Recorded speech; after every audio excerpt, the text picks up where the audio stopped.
नमस्कार, जन उत्तराखंड बुलेटिन में आप सभी दर्शकों का हार्दिक स्वागत है और आपके साथ मैं जुड़ी हुई लीजा खबरों पर बात करेंगे, लेकिन उससे पहले एक नजर हेडलाइंस पर।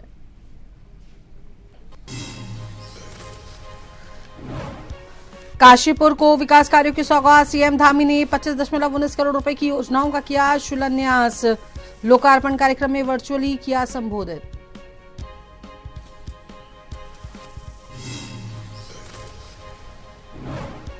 आईएमपीसीएल के निजीकरण पर गरमाई सियासत, पूर्व मुख्यमंत्री हरीश रावत का केंद्र और राज्य सरकार को घेरा, कर्मचारियों के समर्थन में उतरे।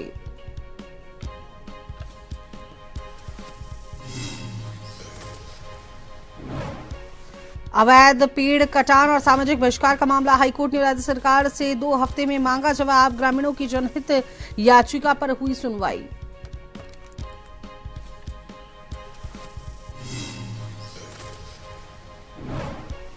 हरिद्वार दिल्ली राष्ट्रीय राजमार्ग पर चला अतिक्रमण हटाओ अभियान, एनएचएआई पुलिस और राजस्व विभाग की संयुक्त टीम ने की कार्रवाई।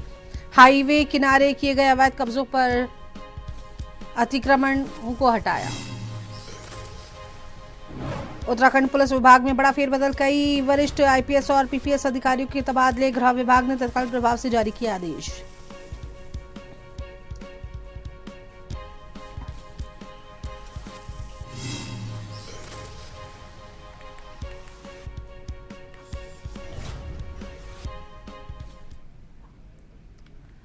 सूबे के मुख्यमंत्री पुष्कर सिंह धामी ने वर्चुअली माध्यम से काशीपुर के 25.19 करोड़ के 3 विकास कार्यों का शिलान्यास व 2 विकास कार्यों का लोकार्पण किया। मुख्यमंत्री पुष्कर सिंह धामी ने विभिन्न विकास योजनाओं के शिलान्यास एवं लोकार्पण कार्यक्रम को वर्चुअली माध्यम से संबोधित करते हुए कहा कि राज्य सरकार काशीपुर क्षेत्र के समग्र विकास के लिए प्रतिबद्ध है और आधुनिक आधारभूत सुविधाओं के विस्तार हेतु तेजी से कार्य कर रही है। मुख्यमंत्री ने कहा कि काशीपुर शहर को जाम की समस्या से मुक्ति दिलाने के उद्देश्य से लगभग 34 करोड़ रुपए की लागत से 8 प्रमुख चौराहों के निर्माण और सौंदर्यीकरण का कार्य प्रारंभ किया जा रहा है और इसी क्रम में प्रथम चरण में 2 महत्वपूर्ण चौराहों का शिलान्यास किया गया।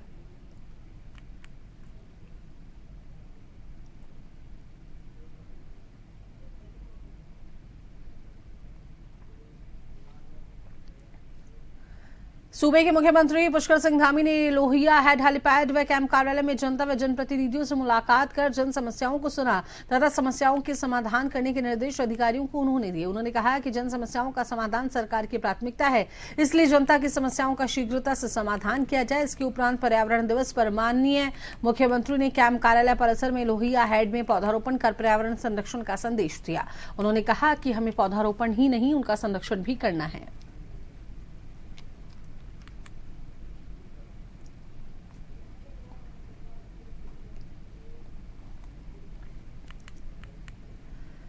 उत्तराखंड सरकार ने पुलिस विभाग में व्यापक प्रशासनिक फेरबदल करते हुए कई वरिष्ठ आईपीएस और पीपीएस अधिकारियों को नई जिम्मेदारियां सौंपी हैं। गृह विभाग द्वारा जारी आदेश तत्काल प्रभाव से लागू कर दिए गए हैं। तबादलों के तहत कुंभ मेला 2027 हरिद्वार के नियुक्त एसएसपी आयुष अग्रवाल को 40वीं वाहिनी पीएसी हरिद्वार का सेनानायक बनाया गया है, तो वहीं हरीश वर्मा को 40वीं वाहिनी पीएसी से हटाकर उप सेनानायक आईआरबी प्रथम रामनगर की जिम्मेदारी सौंपी गई है।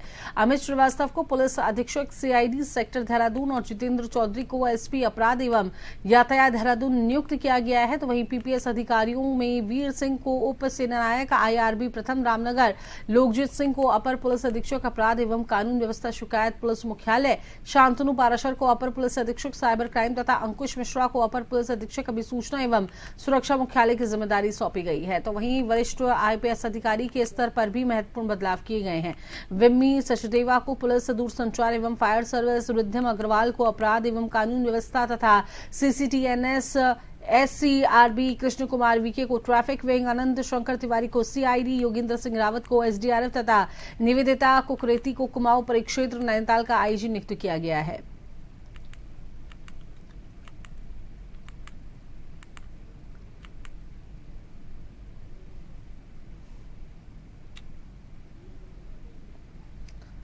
बड़ा फेरबदल उत्तराखंड में देखने को मिला है। आईपीएस और पीपीएस अधिकारियों के तबादले हुए हैं। अलग अलग जिम्मेदारियां इस बार सौंपी गई हैं।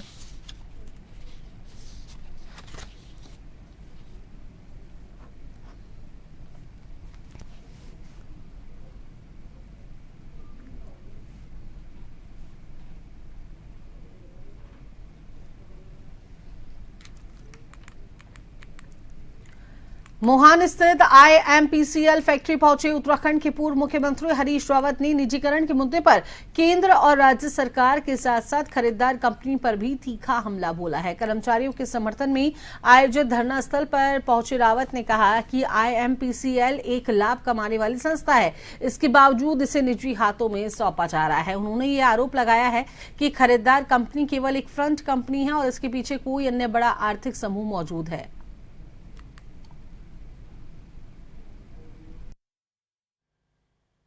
एमपीसीएल बेच दिया गया है लगभग, और कौड़ियों के दाम बेच दिया गया। ये लगभग 1000-2000 करोड़ से ज़्यादा की प्रॉपर्टी है और एक लाभ कमाने वाली कंपनी है। लेकिन इनको न कंपनी में दिलचस्पी है न कर्मचारियों में दिलचस्पी है। इनको तो केवल माल में दिलचस्पी है। किसी फंड कंपनी है जिसने खरीदा है, खरीदार वास्तविक कोई और है। तो ये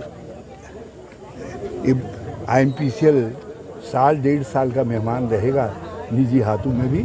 उसके बाद कोई नई कंपनी नए नाम के साथ नया मुनाफे का सेंटर, मनी मिंटिंग संस्था यहाँ पर दिखाई देगी। तो ये जो आईएमपीसीएल है, रामनगर में यदि कॉर्बेट नहीं है तो उसके बाद यही तो आईएमपीसीएल है। तो वहीं हरिद्वार जिले के कलियर में संदिग्ध लेन देन और जम्मू कश्मीर में दर्ज यूएपीए मामले में जांच के नए खुलासे सामने हो रहे हैं। जो जांच हुई है उसमें अब नए खुलासे सामने आ रहे हैं। रुड़की की शिक्षिका सोनम की गिरफ्तारी के बाद अब उसकी करीबी पूजा को भी जम्मू कश्मीर पुलिस ने गिरफ्तार कर लिया है। जांच एजेंसियों के मुताबिक पाकिस्तान से जुड़े संदिग्ध नेटवर्क और जम्मू कश्मीर के कुछ लोगों के माध्यम से किए गए वित्तीय लेन देन की जांच के दौरान पूजा की भूमिका सामने आई है। हरिद्वार एसएसपी नवनीत सिंह भुल्लर ने बताया है कि पूछताछ और डिजिटल साक्ष्यों के आधार पर ये तथ्य सामने आए हैं कि पूजा भी सोनम की तरह संदिग्ध खातों में धनराशि के लेन देन से जुड़ी हुई थी और कमीशन की आवाज में 4-5 लाख रुपए का ट्रांजैक्शन कर चुकी थी। जम्मू कश्मीर पुलिस ने पूजा को स्थानीय स्तर पर कार्रवाई के बाद कोर्ट में पेश किया और ट्रांजिट रिमांड पर अपने साथ जम्मू कश्मीर ले गई है। अब जांच एजेंसियां ये पता लगाने में जुटी हुई हैं कि इस पूरे नेटवर्क में और कौन कौन से लोग इसमें शामिल हैं, संदिग्ध धनराशि का इस्तेमाल कहां किया जा रहा था।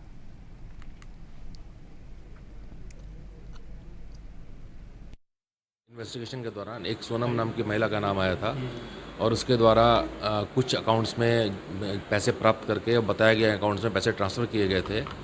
उसी संबंध में ये विवेचना करते हुए इसमें एक पूजा नाम की लड़की है, उसका नाम आया है। ये ग्रेजुएट है, 25 साल उम्र है और ये उसकी मित्र है सोनम की, जिसको पूर्व में अरेस्ट किया गया है। और पूछताछ जो हुई है उसमें इसने ये बताया है कि सोनम जो ये काम कर रही थी ट्रांजैक्शन का, उसने पूजा से ये कहा कि मेरे अकाउंट से ट्रांजैक्शन लिमिट रीच हो गई है और मेरे अकाउंट से ट्रांजैक्शंस नहीं हो रहे हैं, और उसने कुछ रकम इसके अकाउंट में फिर ट्रांसफ़र्स हुए और इसको फिर जो अकाउंट्स आगे बताए गए थे इसके द्वारा उसमें पैसा ट्रांसफ़र किया गया। तो इसमें जब ये ट्रांजैक्शन हिस्ट्रीज देखी गई तो जब इन्वेस्टिगेशन में आया है उनकी, तो फिर इसको अरेस्ट करके ट्रांजिट रिमांड लेके फिर कठुआ जनपद में लखनपुर पुलिस अपना ट्रांजिट रिमांड में इनको ले गई। 4 से 5 लाख रुपए पूजा ने भी ट्रांसफ़र किए हैं, जिसमें कि फिर इसको 10% कमीशन के हिसाब से पैसा मिला है। काशीपुर की बात कर लेते हैं तो गढ़ी नेगी नगर पंचायत चुनाव में मतदान की तारीख नजदीक आते ही चुनाव प्रचार अब तेज हो गया है। भाजपा प्रत्याशी सचिन बाटला के समर्थन में लोकप्रिय टीवी कलाकार और जूनियर देवानंद के नाम से मशहूर किशोर भानुशाली चुनाव प्रचार के लिए गढ़ी नेगी पहुंचे। भाजपा कार्यकर्ताओं के साथ जनसंपर्क अभियान के दौरान किशोर भानुशाली ने विभिन्न स्थानों पर नुक्कड़ सभाओं को संबोधित किया और मतदाताओं से भाजपा प्रत्याशी के पक्ष में मतदान करने की अपील की। उन्होंने प्रधानमंत्री नरेंद्र मोदी और मुख्यमंत्री पुष्कर सिंह धामी की नेतृत्व की सराहना करते हुए भाजपा की विकास नीतियों को जनता के सामने रखा।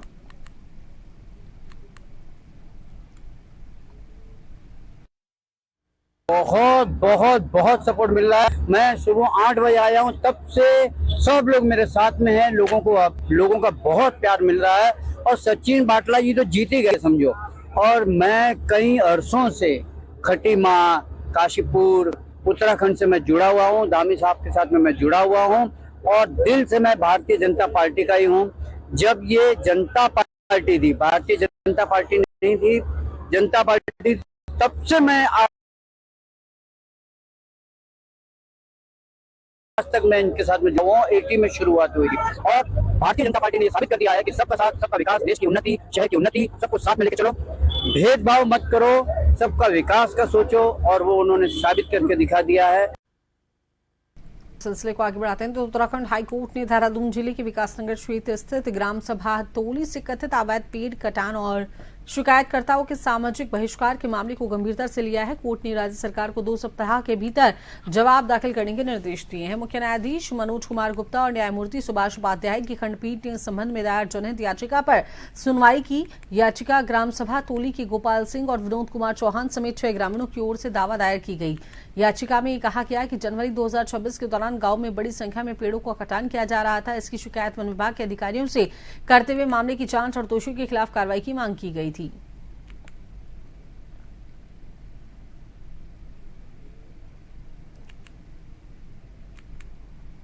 हरिद्वार दिल्ली राष्ट्रीय राजमार्ग को अतिक्रमण मुक्त बनाने के लिए प्रशासन ने बड़ा अभियान चलाया है। राष्ट्रीय राजमार्ग प्राधिकरण, पुलिस और राजस्व विभाग की संयुक्त टीम ने हाईवे किनारे किए गए अवैध कब्जों पर कार्रवाई करते हुए जेसीबी मशीन की मदद से अतिक्रमण हटाया। अभियान के दौरान अधिकारियों ने स्पष्ट किया कि सड़क सुरक्षा और यातायात व्यवस्था में बाधा बनने वाले अतिक्रमण किसी भी हाल में बर्दाश्त नहीं किए जाएंगे।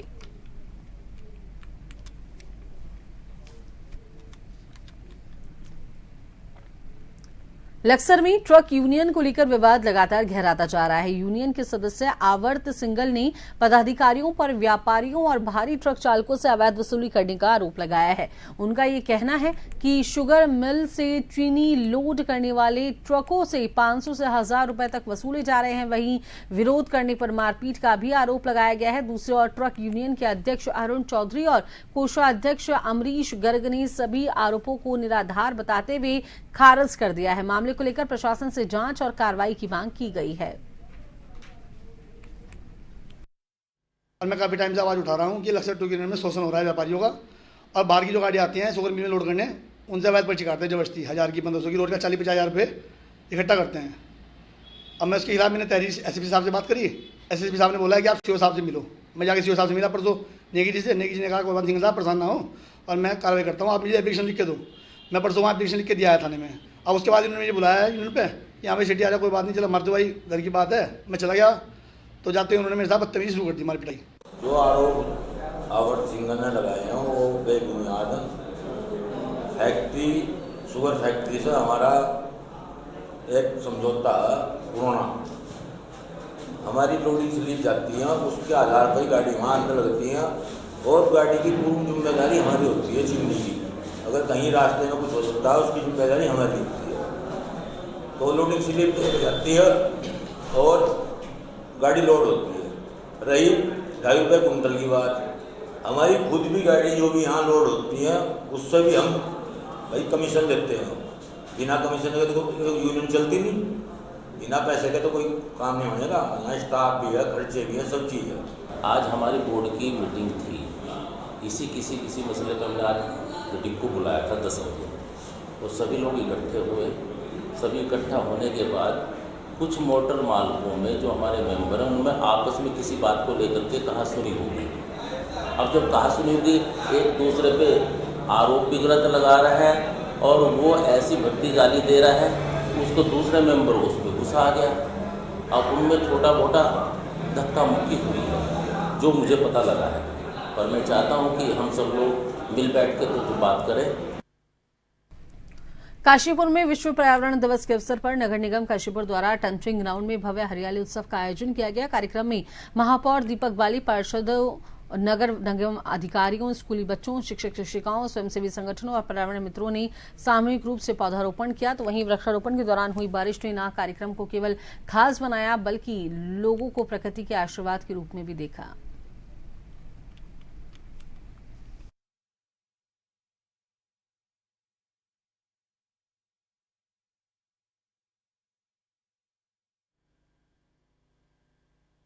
हाँ, देखिए जो ये टंचिंग ग्राउंड है, मैं सबसे पहले प्रधानमंत्री जी का, माननीय मुख्यमंत्री पुष्कर सिंह धामी जी का धन्यवाद करना चाहूंगा कि आज यहाँ पर ये लगभग 15.5 करोड़ की लागत से जो हमारा प्लांट लग रहा है, जिसमें हम डे टू डे बेसिस पर सॉलिड वेस्ट का निस्तारण करेंगे और उसके से निकलने वाली चीज़ों को उपयोग में लाएंगे। इसके आसपास जहाँ पर हमने ड्राइंग में प्लांटेशन दिखाया है, तो वहाँ पर हम वृक्षों को लगाने के लिए आज शहर के साथ यहाँ पर आए हैं और काफ़ी लोग यहाँ पर उमड़ पड़े हैं, स्कूल के बच्चे, सारे NGO, और देख रहे हैं यहाँ प्लांटेशन चल रहा है। मैं धन्यवाद करना चाहूँगा ऐसे सभी लोगों का जो इतनी दूर यहाँ पर।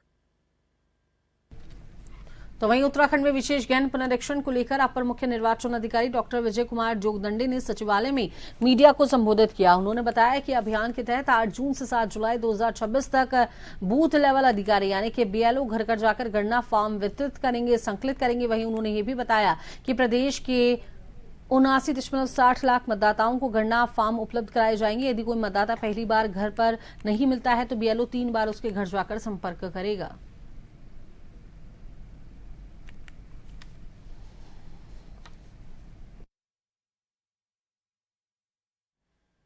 देखिए 29 मई से हमारे राज्य में SIR का कार्रवाई प्रारंभ हुआ है, जिसके पश्चात हमारे पहले चरण में एनुमरेशन फॉर्म का छपाई का कार्रवाई संपन्न हुआ है। मैं अवगत कराना चाहूँगा कि हमारे राज्य के सभी पोलिंग स्टेशंस का 100% वोटर्स का फॉर्म छपाई का कार्य पूर्ण हो चुका है और 8 जून से लेकर 7 जुलाई के बीच में सभी BLOs अपने मतदाताओं से संपर्क स्थापित करेंगे, जिसके लिए उनको घर घर जाने के निर्देश दिए गए हैं। इस अवधि में फॉर्म प्राप्त होने के उपरांत मतदाताओं को सही विवरण भरकर हस्ताक्षर करते हुए अपना फॉर्म को BLO को उपलब्ध कराना है, जिसके आधार पर ड्राफ्ट सूची का प्रकाशन किया जाएगा और 14 जुलाई को ड्राफ्ट सूची प्रकाशित होने के बाद में 14 जुलाई से लेकर 13 अगस्त के बीच में आपको अपने सूची के बारे में दावा या आपत्ति प्रस्तुत करने का अवसर होगा, जिसमें आप अपनी कोई भी शिकायत को वहाँ पर दर्ज कर सकते हैं। आगामी कुंभ मेले को पर्यावरण के प्रति संवेदनशील और हरित स्वरूप देने के उद्देश्य से ग्रीन कुंभ अभियान के तहत हरित हरिद्वार अभियान की शुरुआत कर दी गई है। विश्व पर्यावरण दिवस के अवसर पर कुंभ मेला अधिकारी सोनिका ने सर्वानंद घाट के समीप वृक्षारोपण कर अभियान का शुभारंभ किया और पर्यावरण संरक्षण का संदेश दिया।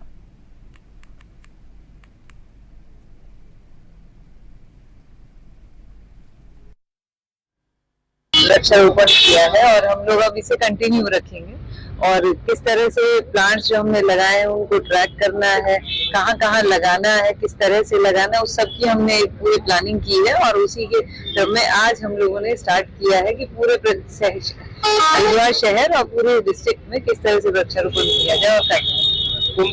यही था हमारा कि अब हम लोग, क्योंकि अब सीजन भी आ रहा है और मौसम भी अब ठीक हो रहा है, गर्मी भी थोड़ी कम हो रही है, तो अब पूरे शहर में हम लोग पेड़ लगाएं और जगह जगह पे लगाएं, जिससे कि अगले साल तक ये वृक्ष बड़े भी हो जाएं और जहाँ फूलों वाले पेड़ हैं वहाँ हम ज्यादा कोशिश करें कि जगह जगह पे फूलों वाले पेड़ लगाएं, जिससे कि शायद सुंदर दिखे। तो चलिए आखिर में अब एक नजर हेडलाइंस पर। काशीपुर को विकास कार्यों के सौगात, CM धामी ने 25.19 करोड़ रुपए की योजनाओं का किया शिलान्यास। लोकार्पण कार्यक्रम में वर्चुअली किया संबोधित।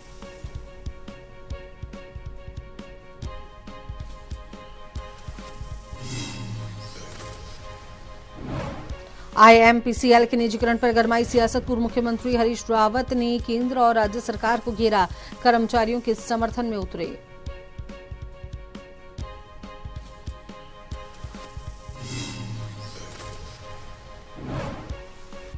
अवैध पेड़ कटान और सामाजिक बहिष्कार का मामला, हाईकोर्ट ने राज्य सरकार से 2 हफ्ते में मांगा जवाब। ग्रामीणों की जनहित याचिका पर हुई सुनवाई।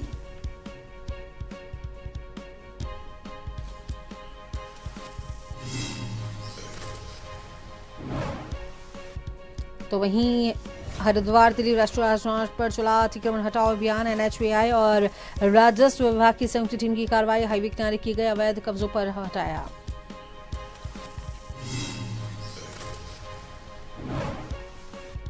उत्तराखंड पुलिस विभाग में बड़ा फेरबदल, कई वरिष्ठ IPS और PPS अधिकारियों के तबादले। गृह विभाग ने तत्काल प्रभाव से जारी किया आदेश।